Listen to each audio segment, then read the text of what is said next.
उत्तर प्रदेश विधानसभा में लव जिहाद को रोकने के लिए यूपी विधि विरुद्ध धर्म परिवर्तन प्रतिरोध संशोधन विधेयक 2024 पास हुआ। मुद्दे की ओर सदन का ध्यान आकर्षित किया है।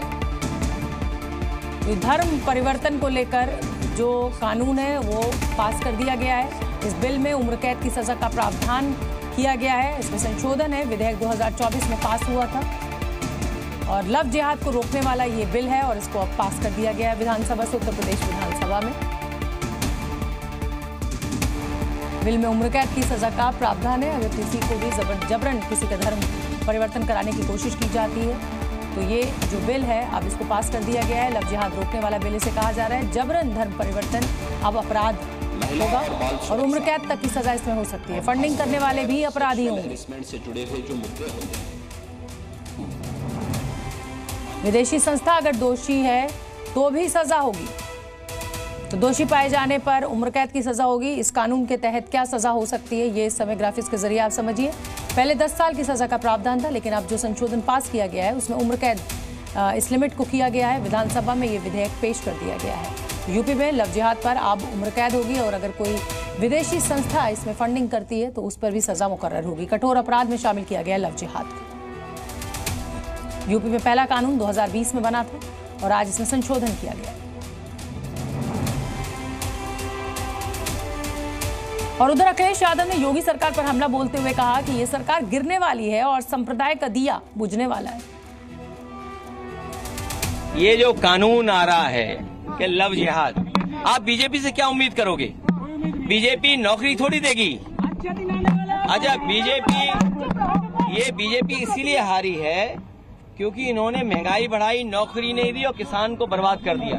और अभी भी ये लोग उसी रास्ते पर हैं, उसी रास्ते पे हैं जिस रास्ते से ये हारे हैं। ये इसी तरह का कानून इसलिए ला रहे हैं क्योंकि इनका सांप्रदायिकता का दिया ये बुझने जा रहा है।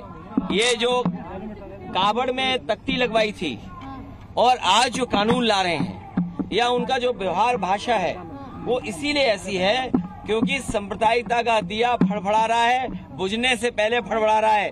क्योंकि सांप्रदायिक राजनीति देश से खत्म होने जा रही है, नौकरी रोजगार की राजनीति होगी। और चलिए इस समय की एक और बड़ी खबर आपको दे दें। अखिलेश यादव का बीजेपी पर तंज है। जिन्होंने आपको हराया उन्हें हटा नहीं पाए। बीजेपी में अब लोग नमस्ते नहीं कर रहे हैं। आज ये संसद में अखिलेश यादव ने हमला बोला बिना नाम लिए। उन्होंने कहा कि बीजेपी में अब लोग नमस्ते नहीं करते। अखिलेश यादव का बीजेपी पर तंज।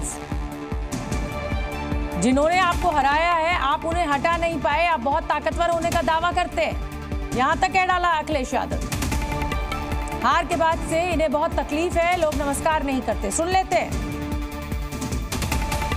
दर्द में बताता हूँ, माननीय सदस्यों से मैं आग्रह कर रही हूँ, सभापति महोदय, दर्द में बताता हूँ, दर्द में बताता हूँ। बजट पर चर्चा करिए माननीय, प्लीज बजट पर चर्चा सभापति जी, दर्द में बताता हूँ। देखिए दर्द बात पहुंचेगी कि नहीं पहुंचेगी। सभापति महोदय, उत्तर प्रदेश से जब से हारे हैं तब से कोई नमस्कार नहीं कर रहा है। तकलीफ वो है आपको।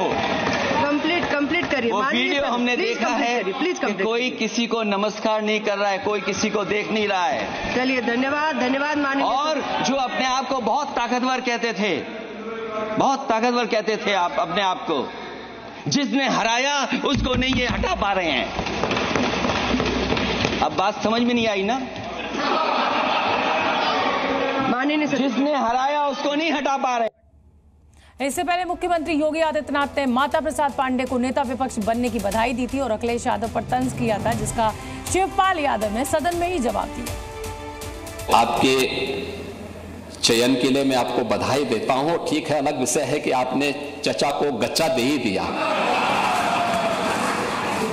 चचा बेचारा हमेशा ही ऐसे ही मार खाता है, उनकी नियति ही ऐसी है, क्योंकि भतीजा हमेशा भयभीत रहता है। 3 वर्ष में आपके संपर्क में रहे तो गच्चा तो आपने भी दिया।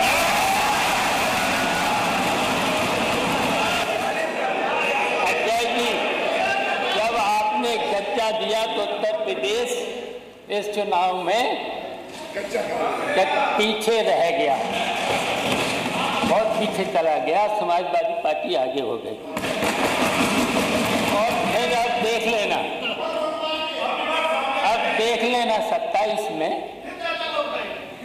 27 में समाजवादी पार्टी फिर से हरा देगी और आपके जो डिप्टी मिनिस्टर चीफ मिनिस्टर हैं, डिप्टी चीफ मिनिस्टर हैं, वो आपको फिर गच्चा देंगे। तो देखिए यूपी विधानसभा की हमने आपको तस्वीर दिखाई, आज किस तरीके की मीठी नोकझोंक वहां पे हुई, हंसी मजाक हुई।